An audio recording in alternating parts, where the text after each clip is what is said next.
Manscaped, the leaders in below the waistline grooming. And more importantly, their performance package, the 4.0. That's the one I like to use because it does keep them short and curlies short and nice and neat looking. You know, they say if you keep the grass low, the tree will continue to show. But the way you do that is with that Lawnmower 4.0, the one that has the light that goes on and off the different guards. I mean, it is waterproof. It is one of those things where it prevents or really helps reduce those nicks and cuts because nobody wants to get nicked and cut down there. That is not cool in any circumstances. All right. But then on top of that, man, when you talk about all the other products that they dish out, man, the revolver for your revolver, not a revolver. You don't want a revolver on your dangly twins. You want a reviver down there. You want a toner down there. Definitely don't want a revolver down there. Whatever you do, don't put that down there. All right.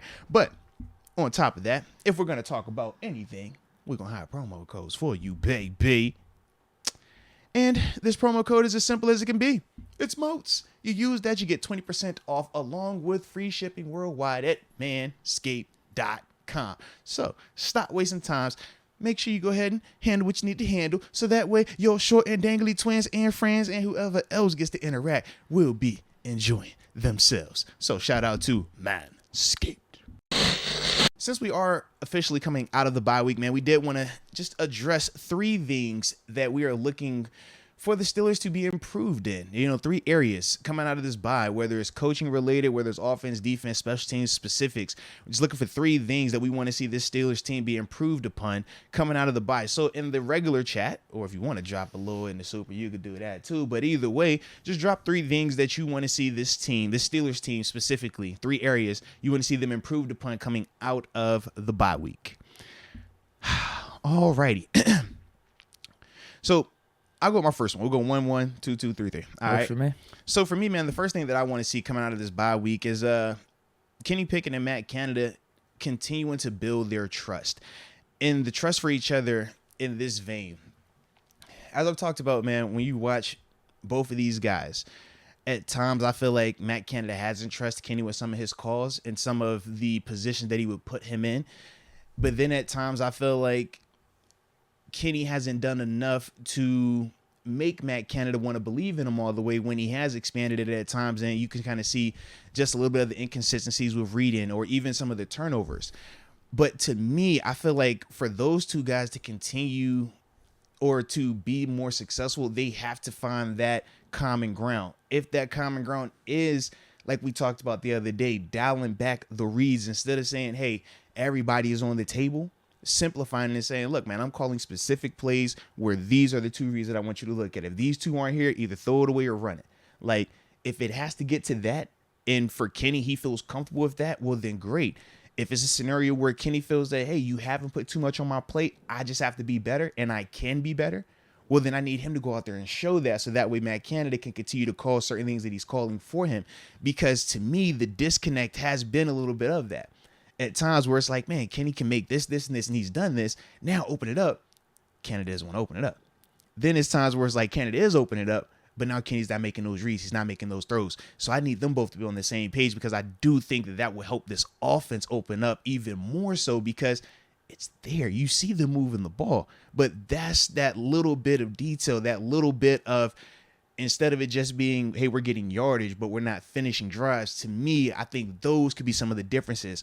Or instead of always having to go 12, 14 plays to score, now you might be able to get that quick straight, you know, on the 3rd play of the series or on the 5th play of the series. Now you could take that shot right there. So I need both of them to just continue to build that trust, man. You stole my answer. Ooh, okay. Pickett, continue to improve. I like what I've seen so far, but I think up to this point, if we are serious about making a playoff run, it's just not cutting it. Yeah, yeah. It's fine for Pickett's first, 4 or 5 games starting to get acclimated with the NFL, but now we got, I think, not a lot of other Steeler fans think this out there, but a serious chance to make a little bit of a run, make a little hay in this second half and try to get back into this playoff mix. So he's going to have to improve. I've, again, liked what I've seen so far, and I think he will. It's just we got to see it for the second half. And if it goes to what you said, where it's a Canada and Pickett thing, where they both got to be on the same page, then so be it. Because, yeah, Canada needs to improve too. Yeah. So I actually think your answer was perfect. But, yeah, I just improvement from the offense as a whole. I do have another thing on the offense, but I'll save that for my next bullet point, but particularly Pickett, offense, Canada, just kind of be in sequence there. Respect. I like that. Second thing that I had, man, was more consistency in the run game. And the reason why I phrase it as more consistency is because, as you've heard me talk about, man, it hasn't just been one person. It hasn't just been Najee not running well. It hasn't just been the O-line not blocking well. It hasn't just been the wide receivers not sustaining their blocks long enough. It hasn't just been Matt Canada scheming up just bad blocking matchups either.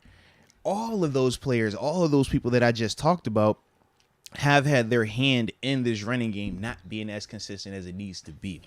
And for me, when you talk about the bye week, man, a big part of the bye week is self-scouting. It's about learning what you are doing well and what you're struggling at. And whether you simplify, whether you expand, whether you change up some of the little details, the little minute stuff. And we're talking about offensive coordinator. It was like, yeah, man, you got to decide, hey, do you want this guard backside one-on-one? Or do you want to have, a tight end coming back there to hit a guy? Do you want to have, this wide receiver trying to block this D on the front side linebacker? Or do you want to have that being a bigger body, fullback, tight end type? Or do you double that? Are you pulling that? Those are some of the things that I'm looking for being improved as well when we're talking about the consistency of this running game. Some of that stuff, man, if it can't be a wide receiver sustaining his block, man, stop putting him out there in that situation. But those are the things that I need to see improved upon from Matt Canada. When you're talking about the actual running from Najee, being more decisive. We see little flashes of it, but not enough of it consistently. We need to see that more, in terms of just being decisive when he's running that rock. That will help with this running game being consistent. When you talk about the offensive line, man, just winning your blocks. There's times where they win it and it looks good. And then there's times where they don't win it and it looks, what you would think it would look like. Horrific. Yeah, that's a very nice way to put it. Well, and sometimes it looks like the defense is sending like 9 dudes because they just know we're running the ball. Absolutely, and when we're talking about all of that goes into it, man. When we're talking about how we're going to dress it up, right? How are the timing of when you're calling it? Are you being predictable? And even if you are being predictable, is it a situation where your predictability, but you're telling them you can't stop At least you can win. That's what the Titans part. do. Absolutely. That's the other part of it. So all of that, when we're talking about consistency in the run game, that's what I'm looking for. Now, is it going to be to that level coming out of this? More than likely, no. But I want to see an uptick. I want to see it feel and look. And when we circle the stats, it's like, oh, even the numbers reflect that. That's what we're looking for. At least that's what I'm looking for, this team being improved upon as well coming out of this bye. You copy my answers, dude. Man, were we really simpatico like that, man? We was in the zone?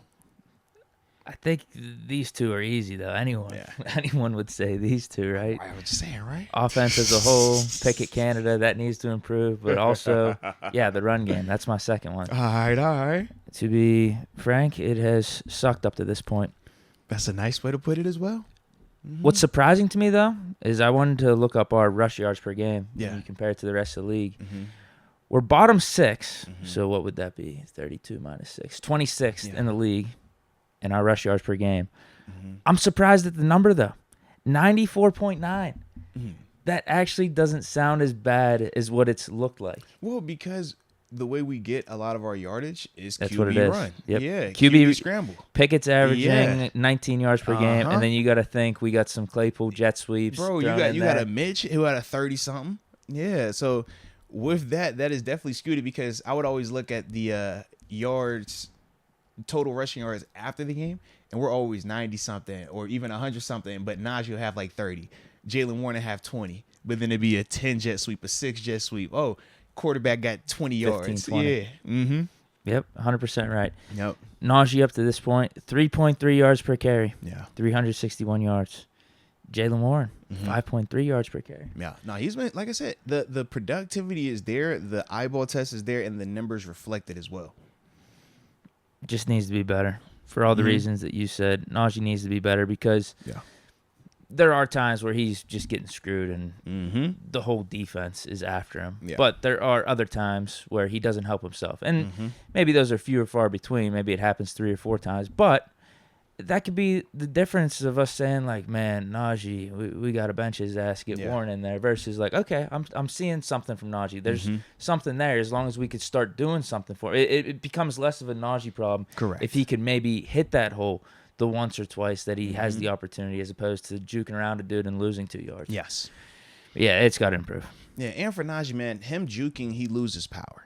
But his game is predicated, or should be predicated on power. His best runs, collegiately and professionally, have been based off of his power. Even when he jumps over a guy, it was predicated off of him running a guy over earlier. And he's kind of shifted that, but he has to get back to that element of it, man. So hopefully he does. And hopefully for him, man, when we talk about self-scouting during the bye week, hopefully that's something that he was able to kind of identify. So, now for the third and final thing that I have for areas that I want this team to be improved upon coming out of the bye week is the better finish from the DBs. And I'm specific on the finish part because I don't think they're playing bad. They've been in great position. And even when you're talking about A.J. Brown last week, it wasn't like he was running free. He just finished better. When you talk about the 2 touchdowns that A.J. had, the one on Minka and then the one on Edmonds, or excuse me, not the one on Akello, both of those were finishes. Minka got to finish better right there. That should be an interception. It shouldn't be a touchdown. When we talk about the Akello on A.J. Brown, where he points at Akello and because there were 2 on Minka, Akello. Yeah. The second one, I was like, all right. The first one, I'm like, yeah, you got to finish better. Well, even the second one, you still got to finish better. But I felt like he should have started better on both of them as well. But you look at the contrast of how James Pierre and Terrell Edmonds defended those exact same plays. All they did was just finish better. They were all in the same position, but they finished better. When we're talking about the Miami Dolphins game, why don't we get out of there from the defensive back standpoint? We had, 4 dropped interceptions. That's a finish thing. It's still you're in great position because you're making a play, you're getting the read, you're covering the guy, you're taking a chance, and you're getting the hands on the football, but you have to finish those plays. So to me, I just look at it, and I'm very specific about them just finishing. I think if they finish better coming out of this thing, the turnovers will continue to go up for us, but also we will minimize some of these explosive plays that have hurt us at times or kind of had us feel a certain type of way during a game because something was given up or a play that should have been made that was not played. And now instead of it being a pick and we feeling great, it's a drop pick, and now we kind of feeling deflated when this team is still able to continue on with their drive. So Monte Casey coming back should help. Oh, absolutely. He sounded disgusted in his interview a couple of days ago. Yeah. He's like, we just got to catch the ball, man. And he knows something about that, leading the league in interceptions 100%, back in, man. 2017, 2018. And Coach Tomlin did say he wants to do more of the 3 safety stuff, man, once Casey's out there. So my last one for the 3 improvements kind of goes with yours, but you know what? Maybe it's a little bit more off the beaten trail. I just have defense across the board. Needs to be more consistent, needs to be firing on all cylinders. And I do think Casey coming back is going to help with that. And obviously TJ Watt coming back is going to help with that. Because if you look at these 3 phases, run game, secondary, and then the pass rush, it just hasn't all been there at the same time. It has not. It's been hit or miss. Some games we're stopping the run incredibly, but then we're giving up deep passes in the secondary and we can't get a pass rush going. Yeah. Sometimes we got a pass rush going, but we're not stopping the run. Sometimes we're getting a pass rush, we're stopping the run, we're just winning on the line of scrimmage, the front 7, but then Jalen Hurts hits us with a bomb over at Keller Witherspoon. We give up explosive plays. So we just need to start firing on all cylinders, and I think TJ Watt being back is really going to help with that. Yeah. Because you see it. You see we're capable of doing it. It's just hit or miss. One quarter we're just going to go to sleep, and you'll be like, man, where's the Steelers' defense that we saw the other 3 quarters? Yeah. That's it. Having TJ come back is going to be a huge, huge boost, man. A huge boost. It's the reason why he's the Defensive Player of the Year. It's the reason why you pay him what you pay him. He's a force multiplier. He makes it where you don't have to cover for 5, 6, sometimes 7 seconds. He makes your good players turn great. He makes your great players look freaky elite, you know? So him coming back, man, is definitely going to be a huge asset to this defense, man. So I'm excited about that. But and William Jackson. Yeah, absolutely.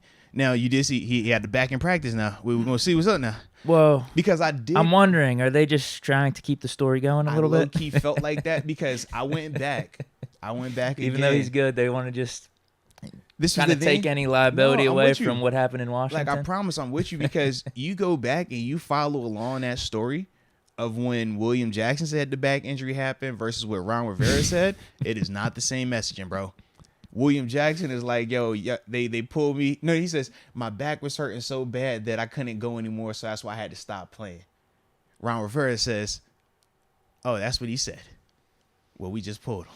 And he kind of left it at that, and it was like, Then William was like, yeah, the back, man, is just not getting better. And Ron is like, oh, he needs to communicate better if that's what's going on. It definitely seemed like, some type of, yeah. And then Tomlin's first interview about He's like, Jackson, he's fine. Yeah. he wasn't even thinking about a back injury. Yes. I'm just like, yo, it's not adding up. And then they're like, oh, we're realizing that he's more of a man-to-man press corner. This is his own scheme. He doesn't fit. Oh, we paid him this much money. Oh, and all these other things. I'm like, I'm not buying this back at all. I'm not. So I definitely agree. I kind of felt that way when I saw the back pop up. I'm like, oh, y'all got to do what y'all got to do. I get it. Play the game. I get it. Terrell Austin saying it's feasible for Jackson to start week 10. And then also Jackson in his interview, when he was asked about the back injury, he was like, oh, yeah, I'm good. I'm almost 100%. Yes. It does not add up, bro. And then even me watching the tape, I'm like, I don't see a player with a back injury. When I watch you pressed up man to man, you look dope. Now, granted, you're a little handsy at the catch point, and I'm cool with that. You're going to get some flags, but you're going to get some plays. It's cool. But I don't see no back. I don't see all that now.